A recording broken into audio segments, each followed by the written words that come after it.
Заброшенный автомобиль сгорел дотла во дворе дома по улице Адаратского. Машина уже несколько лет находится без присмотра, и ее салон за это время уже успели набить мусором. Огнеборцы оперативно справились с возгоранием, однако от воздействия высокой температуры пострадали припаркованные рядом автомобили. Диляра Юсупова расскажет подробности. Горит как. И тушь нормально. 17 часов 30 минут. Начало пожара. Языки пламени на видео сняли местные жители. Огонь полностью охватил заброшенную машину. Спустя 14 минут с момента вызова огнеборцы справились с открытым горением.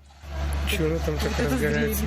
Как говорят жильцы, сгоревший Черри амулет стоит во дворе без движения уже много лет. За это время салон машины успели набить мусором, а все ценное с машины давно сняли и украли. Хозяин, не знаю, на той стороне, по-моему, он живет. Не знаю. То есть он машину бросил, оставил здесь, да? И... Да. Сначала номера были, а потом номер сняли. То есть все скрутили, да, уже там? Да, наверное, да. Огонь с Черри почти перекинулся и на припаркованные рядом автомобили. Благо их владельцы успели отогнать свой транспорт. Впрочем, без повреждений не обошлось. От воздействия высокой температуры пострадали 2 легковушки. Подсветку номера и задний этот спойлер. На ремонтировать что-то будете или так оставить? Да нет уж, наверное, надо будет менять. Все горел, да, здесь вот? Да.